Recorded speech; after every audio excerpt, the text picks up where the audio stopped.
Halderman from the University of Michigan. He is a professor of computer science and engineering and a verified voting technology fellow. His research spans computer and network security, applied cryptography, security measurements, censorship resistance, and electronic voting, as well as the interaction of technology with politics and international affairs. So he's here to eat all of our lunches. Thank you very much. Least leave the international affairs of other people. You're an expert in everything else. So he has helped discover the cold boot attack and the TLS logjam and drown vulnerabilities. He co-founded the ZMAP project, Census.io, and Let's Encrypt. He is a renowned expert in election cybersecurity and has performed numerous evaluations of real-world voting systems, both in the United States and around the world. After the 2016 U.S. presidential election, he advised recount initiatives in Michigan, Wisconsin, and Pennsylvania in an effort to help detect and deter cyber attacks.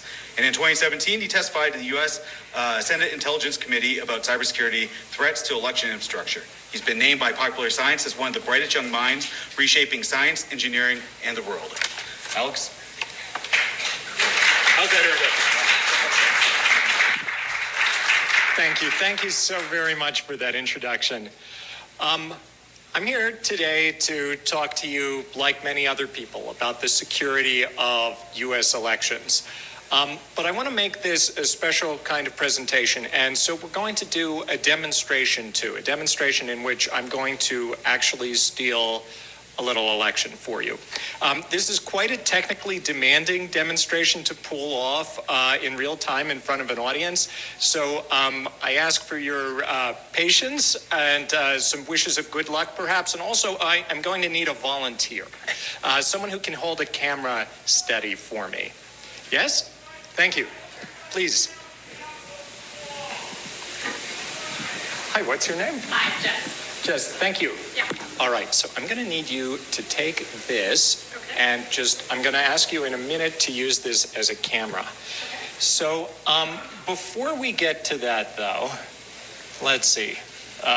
Many computers that need to work at once. All right, before we get to this, I want to introduce you to the AccuVote TS voting machine. This is an example of a voting machine we use here in the U.S. The AccuVote TS was at one time the most widely used electronic voting machine, and it is still to this day the most well-studied of any electronic voting machine in the U.S. There have been major code reviews and other security assessments of these machines over the last 15 years by academic researchers, by groups commissioned by states, etc. But it's still in use today. In fact, it's used in parts or all of 18 states across the country. Georgia, for instance, uses this machine and its sister machine, the AccuVote TS, in all of the precincts across the state. Now, if we look at other voting technology across the country, it's also a patchwork of different kinds of technologies, of machines like this and others. And in some places, it even varies by county. But the AccuVote TS is a good representative machine of touchscreen, sometimes paperless, what are called direct recording electronic voting machines. So I'd like to demonstrate the machine for everyone. And I don't think this microphone moves any distance, does it? No. Let's see if we can unhook it. That way I can continue speaking. I apparently need to use this for the cameras, not for you guys. All right. So we'll do a demonstration. So what I'm going to demonstrate on this handy AccuVote TS I brought with me is I'm going to run an election. Now, one thing that happens in every voting machine of all types across the country is before every election, officials need to program in the design of the ballots, right? What are the races? Who are the candidates? What are the rules for counting the votes? And on every single kind of voting machine, that programming is created on a PC workstation somewhere, either operated by the county or operated by an outside vendor or the state. And it's copied onto the machines by officials on memory cards, like the card for your digital camera, or USB sticks. In this case, it's one of these PCMCI memory cards. So what I'm going to do is I'm going to load an election into this machine, and I'm going to attack the machine. And I'm going to attack the machine merely by altering the programming on the memory card. So, I'm going to put the memory card in the slot, and this is what election officials would do before any kind of election. No network connection, correct? No network connection to the individual machine. Now, where's my camera person? Would you come up here, please? And I'm going to hit a button here, and everyone's going to be able to see what the camera sees. So, if you could film the screen here, and just follow, you're going to have to come closer, maybe. No? All right. Can she move, I'm sorry, can she move a little bit so I can get some shot? Maybe on the, there you go. Boy, I told you this would be technically demanding. So, election officials before a real election might do logic and accuracy testing, just run a few test votes. That's fine, they can do that, but we're going to skip that just for speeding things up. And then after that, they would hit a button here to set the machine for an election. So we're going to do that. I'm going to open a door here. The machine actually has a little cash register style printer. And it's going to print out, it's going to think about it. It's going to print out what's called a zero tape. And this is just going to show that there are no votes in the machine so far. Can you zoom in right there and show 0 votes for both candidates? Little down. There we go. George Washington and Benedict Arnold, no votes. All right, now I'm going to need, let's say, 3 more volunteers. Yes? Anyone else? Yes? 1 more. Yes. You guys can be my voters. So come on up, and I'm going to ask each of you to cast a vote in our mock election. So the way voting works on these machines, like many other DREs, is the voter comes in, checks in at the polling place. You're an authorized voter, yes? All right, then I'm going to issue you an activated voter card. This will let you have 1 ballot, so you can come up to the machine and vote. And we're going to show the voter, just put it into the slot there. All right. And we're going to run a special election. And this is for President George Washington, the founder of the Republic, versus Benedict Arnold, the traitor of the American Revolution. Thanks a lot. Everyone at DEF CON votes for Benedict Arnold, so if you want to be counter here, you better vote for George. All right, so we have 1 vote. Oh, you forgot to cast your ballot. Got to touch cast ballot, and then it will mark your card as used and give it back to you. All right, so that's vote number 1 for George Washington. Voter number 2. All right, sir, here's your voter card. You are an authorized voter, yes? Sure. Okay, now, it's going to cast another vote. All right. And no influencing my decision this time, right? Okay, yes. It's a secret ballot. All right. It's 2 votes for George Washington. It's going to spit out the card. Now here, I'm going to demonstrate a little bonus attack. I'm going to take the card he just used and give it to our next voter. This voter card I actually made myself back at the University of Michigan. That's why it has an M on it. It looks just like the real card, works just like the real card, except it also lets you vote as many times as you want. And this will work in the real machines too. All right, so using our infinite voter card, we're going to have our voter number 3 cast his super secret ballot. All right, George Washington or Benedict Arnold?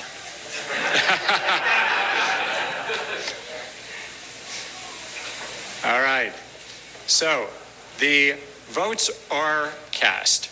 And just to review for everyone, the real election result, 2 votes for George Washington, 1 for that traitor Benedict Arnold.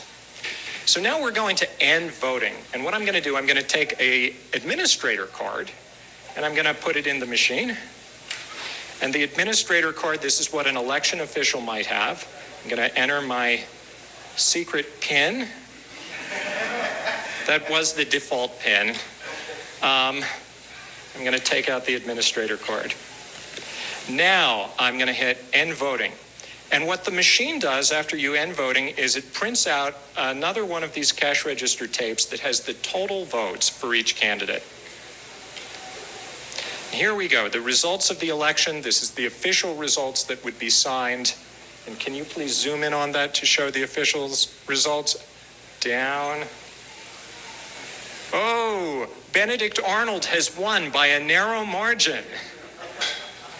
But of course, we all know that's not the real result. In fact, malicious code that I loaded into the machine by hijacking this pre-election programming process has stolen the result. It's manipulated the ballots and all of the electronic records of the ballots to cause a fraudulent result to be recorded.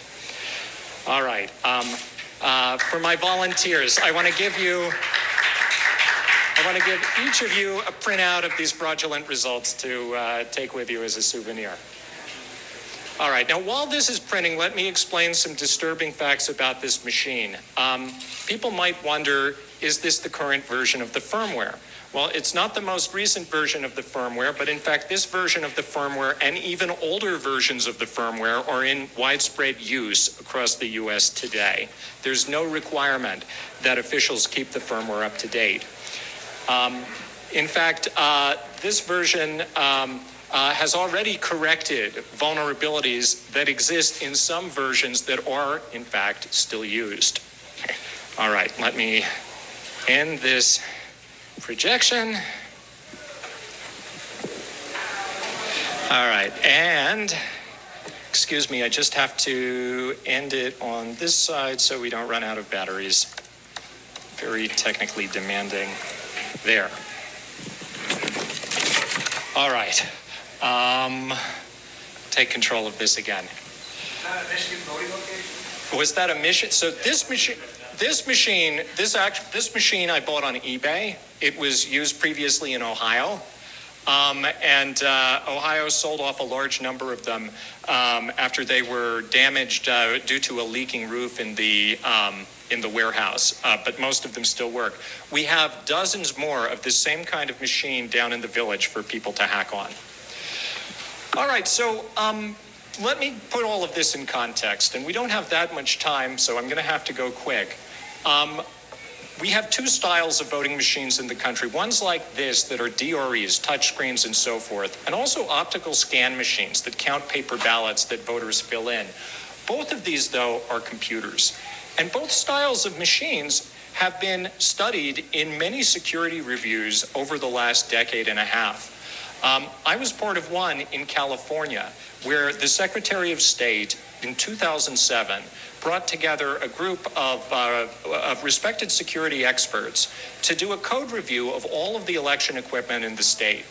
This is an excerpt from one of the reports about this machine, the AccuVote TS, and it details some of the vulnerabilities.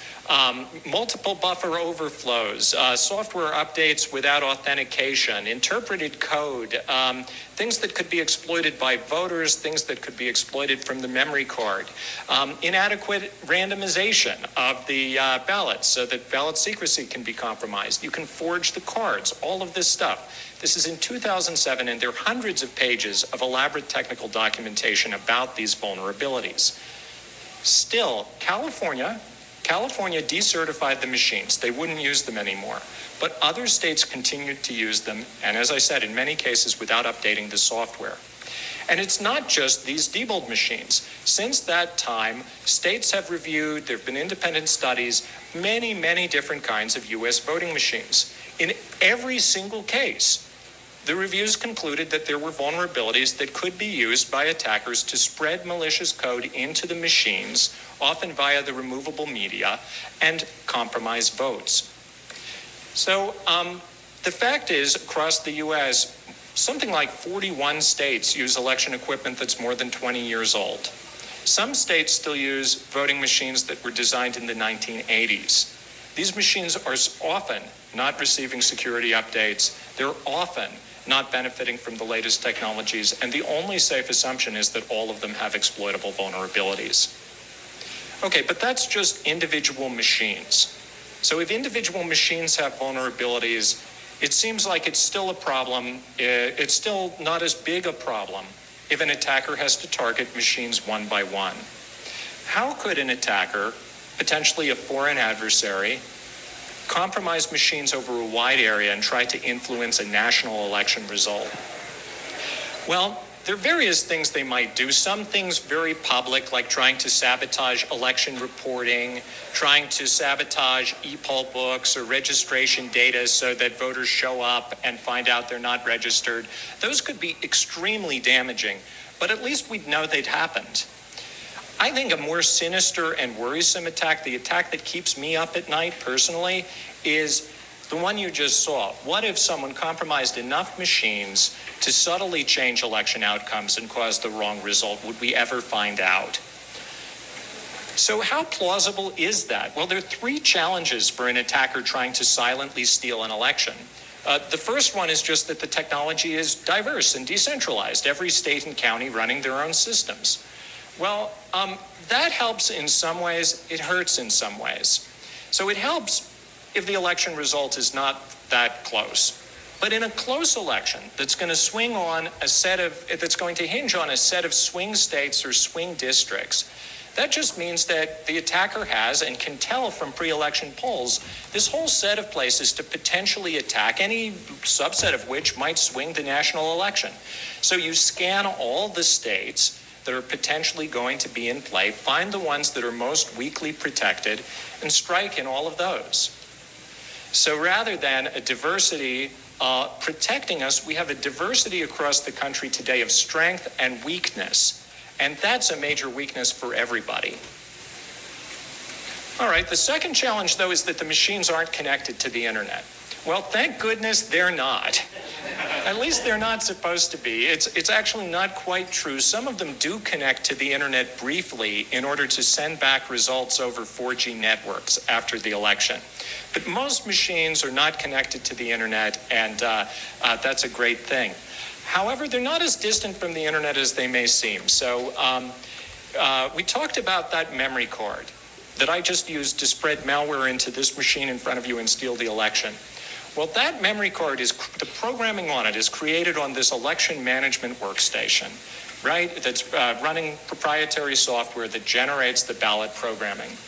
If an attacker can infect that system, well, they can spread malware to every machine that is programmed from that EMS. And sometimes that's every voting machine in a county. Some places, they contract this out to the voting machine vendor. One large voting machine vendor programs the elections for 2,000 jurisdictions in 34 states. That is an incredibly centralized point of attack. And I've been in the room where they do this programming, and it's just an office somewhere. Isn't that a terrifying thought? Well, many other places, like in Michigan, they contract this out to small businesses in the region rather than to big central providers. So in Michigan, about 3/4 of counties used just 3 approximately 20-person companies in 2016. This is the website of one of them.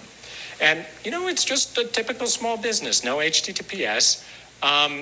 They're nice detailed photos of their warehouse. And, here's their staff directory where you can find the picture, job title, and email address of every person in the company. So if I wanted to attack these guys and steal the next election in Michigan, maybe I forge an email from Sue here, the to Sue from the admin assistant, from Larry, the president, asking her to urgently open this attachment. That may be all I need to do to get into their network and spread malware to voting machines throughout Michigan and other states in the Midwest. All right, there's just one more challenge, and that's that more than 70% of votes across the U.S. today are recorded on a piece of paper. And that is just great. This is much more than were recorded 10 years ago. And paper turns out to be a very effective and common sense kind of fail-safe for things like elections.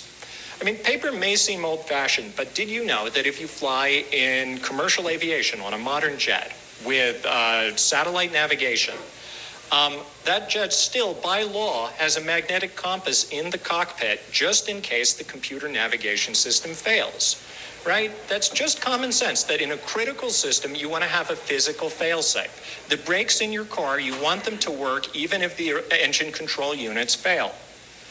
Well, in voting, paper is that kind of physical fail-safe. And of course, we all know paper can be tampered with too.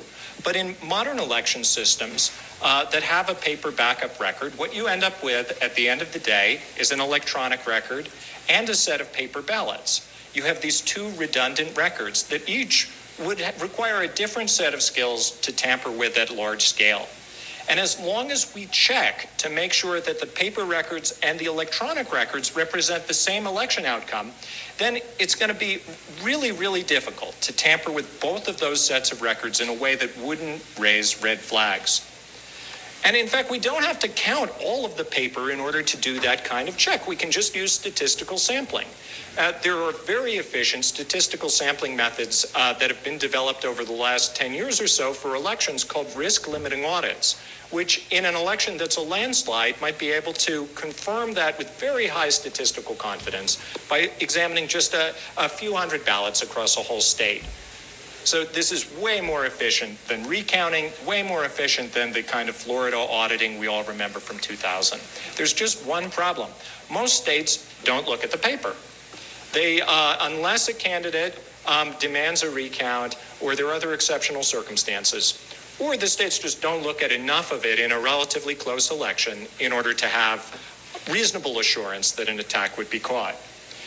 So to review, unfortunately, hijacking an election and influencing a close national contest might be a lot easier than we thought. There are vulnerable voting machines used in places across the country, and an attacker can use pre-election polling to determine which jurisdictions are going to use them and have a close contest. Then target the service providers that program them to spread malware in the pre-election programming process. Just like I showed here, you can influence a small fraction of the votes and subtly change the outcome. And although there may be paper records in place, we know what the procedures are in every state, and the attacker can ensure that their attack is not detected if they plan appropriately. So what do we do to defend against all of this? And I have just a couple more minutes. So the simple defense, and I think the most important defense that we can roll out in a pragmatic form today, is to make sure that every vote is backed by a piece of paper, and that all states audit that paper to a high level of statistical certainty to make sure that it reflects the same outcome the computers gave us. This is called paper ballots and risk-limiting audits, and it's a recipe that can be cheaply and practically implemented today. At the same time, of course, we do have to strengthen the technology as much as we can so that people don't hack in and sabotage the machines. We want to make that as difficult as possible. But I don't think we're ever going to get the technology to a point where all of us here can confidently say that we don't think the best attackers in the world, with the resources of a nation state, can't get in and make things go wrong. So how much progress do we have today? These are the states that have all paper, shown in green. The red ones still have some votes that are recorded without a paper backup. That's unfortunate, but we've made a lot of progress. It would cost maybe another $100 to $400 million to get rid of the remaining paperless machines. Auditing is a much worse story. So the states shown here in red don't do audits that are likely to be sufficient to catch fraud, or they may do no audits at all. The ones in yellow do audits that are pretty good, but maybe they're not always auditing. Maybe they're not quite auditing enough to catch some close corner cases. The ones in green are implementing the best practices. Colorado may be leading the way right now with risk-limiting audits that they've been piloting over the last several years. New Mexico and Rhode Island also have or are implementing very good post-election audits, and many other states we hope will follow soon, but there's a lot more work to do. Still, this is one of the cheapest cyber defenses imaginable. My estimate is it might cost $25 million a year to audit all federal races across the country. This is an incredibly small expense. So let's just look at states that were close in 2016. This is less than a 5% change would have swung the race for president in 2016. Still looks like a pretty bleak map of states that have both defenses in place today. So what can we do about it? Well, Congress took a positive step in March when they gave the states $380 million in emergency funding for election improvements. And many states are applying this towards improving different aspects of their election security. Still, it's not nearly enough to foot the whole bill for equipment replacement. And I think replacing the out-of-date election equipment is going to take further help from the federal government. More importantly, though, this money came without any new standards, and even without any strong guidance about how states should use it. And there's now legislation, though, being considered in the Senate just this month, and a companion bill in the House that is bipartisan and may actually pass, that has the potential to establish some reasonable floors for election cybersecurity in terms of paper ballots and post-election audits being required or strongly incentivized practices for all states to adopt. This is a bill called the Secure Elections Act. The major question is whether between now and the end of August, this bill gets watered down in committee to the point that it's not offering any reasonable protections. So this is something that all of us and our friends could do today to try to advance election security across the country, especially if one of the senators listed here represents you. Please call them today and urge them to make sure that the Secure Elections Act provides for voter-verified paper ballots and audits of that paper by people, not merely audits of digital scans or audits that are automated by other computers that might be tampered with. But we need people to check enough of the paper that we can all have high confidence in our election results. So paper ballots, risk-limiting audits, and general cybersecurity improvements. Let's patch the software on these machines, make sure our equipment is up to date and so forth. This doesn't have to be expensive. We can get these improvements in place by 2020 if the states and the federal government act together and act now. But we need everyone's encouragement and help to make it happen. Thank you very much.